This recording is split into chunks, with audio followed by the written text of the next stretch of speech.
Салам достор. Энергетикалык суусундуктарды ким ичип көрдү эле же ким ар дайым ичет? Сиз ойлонуп көрдүңүз беле? Энергетикалык суусундуктар эмне болуп чыгып калган жана кайда пайда болгон деп. Мен ишенем, биз баяндаган сюжетибиз сиздерди кайтыгер калтырбайт деп. Биринчи жылдары Red Bull суусундугун эч ким сатып алган эмес. Мындай компания бар экендигин деле эч ким билген эмес. Бирок ошол кыйынчылыктарга карабай, австриялык бизнесмен Дитрих Матешис өз алдынча жаңы суусундук ойлоп таап, Red Bull брендин негиздеген. Ал энергетикалык суусундуктарды өз күчү менен нолдон баштап чыгарып, учурда миллиардер, маркетингдин генийи, Формула 1 команданын, Эмиалс, Бундеслиги жана көптөгөн компаниялардын ээси болуп калды. Дитрих Австриянын Штири деп аталган чакан шаарчасында 1944-жылы төрөлгөн. Ата-энеси баласынын окуусуна көңүл бурганы менен, бирок ал өзү теңдүү балдардан бир топ эле артта калган. Эки тамганы кошуп окуй албаган, жада калса тыңыраак сүйлөй да калчу эмес. Ошондой кыйынчылыкка карабай эптеп мектепти аяктап, университетке тапшырган. Студенттик күндөрдө башкалардан эч кандай деле айырмачылыгы болгон эмес. Анын жашоосунда окуу эң оор жумуш болгон. Андан көрө достору менен жолугуп, ойноп өткөргүсү келчү. Ошентип университетти аяктагандан кийин 10 жыл өткөндө гана колуна диплом тийген. Окууну жаман көрсө дагы, бирок өтө активдүү бала болуп, ар дайым көңүл сыртында калган эмес. Достору аны компаниянын душасы деп аташчу. Өзү дагы кечелерди, шан шөкөттөрдү жакшы көргөн. Университетти ошентип аяктагандан кийин келечегине болгон көз карашы өзгөрүш керек болчу. Эң алгачкы жумушу Unilever компаниясына стажировкага өтөөдөн баштаган.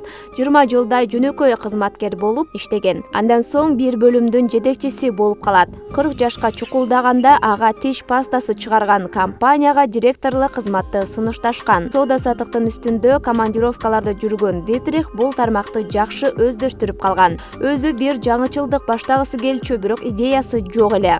Ошентип жүрүп, эртең менен гезиттен Таиланддагы энергетикалык суусундук чыгарган ишкер тууралуу окуп калат. Бул суусундук тууралуу кененирээк билүү үчүн Таиландга жөнөп кетет. Бир топ жашка чыгып, тажрыйбалуу болуп калган Дитрих тез эле өздөштүргөн. Европада энергия берүүчү суусундукту билишчү деле эмес, ал эми Азияда бир топ эле популярдуу болуп калган. Ошентип өзүнүн чогулткан бардык акчасын жана карызга алып суусундукту чыгара баштаган. Албетте түшкөн каражаттан канча бир пайызын карыз алгандарга берип турган. Аты боюнча көп деле ойлонгон эмес. Азиаттыктардын рецеби менен чыгарылгандыктан Red Bull деп аталган. Red Bull тай тилинде рейтинг болсо, бизге которгондо кызыл бука деп түшүндүрүлөт. Red Bull алыскы жолго чыккан тайлык айдоочулар арасында популярдуу боло баштаган.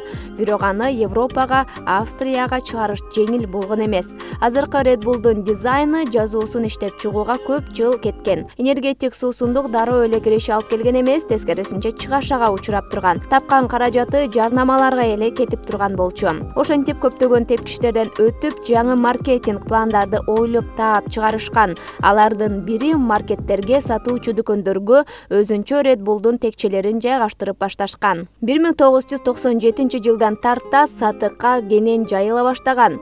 Анын химия кошулган курамы эч кимге деле жашыруун болгон эмес. Ошондуктан аны кээ бир өлкөлөр сатууга тыюу салган. Интернет мынча популярдуу эмес кезде спортсмендерге, кино тартуучуларга, жылдыздарга суусундук бекер таратылып, көпчүлүктүн көңүлүн өзүнө бурдура алган. Жаштарды Red Bull суусундугун тандашы үчүн атайын келишимдер түзүлгөн жана Дитрих Формула 1ди сатып алган. Футбол дүйнөсүнүн да Red Bull бир бөлүгү болуп калган. Red Bullдун астында түзүлгөн футбол командалары ийгилик жарата да алышкан. Бирок бул суусундукту сотко бергендер да четтен чыккан.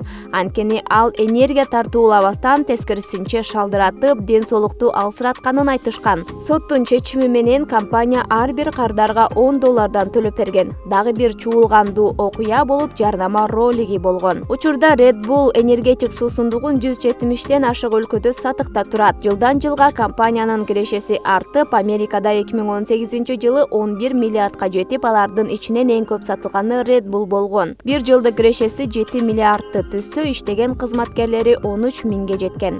Дитрих өткөн жылы 78 жаш курагында оорудан улам көз жумган. Спорт дүйнөсүндөгү эң бай адамдардын катарын толуктап калды. Бүгүнкү Red Bull брендин түптө жеңил болбогонун билдик. Дитрих гений адам, идеялардын мотору. Конкуренттерин алдыга чыгарбай, дүйнө жүзү боюнча эң алдыңкы бренддин түптөөчүсү болуп калды.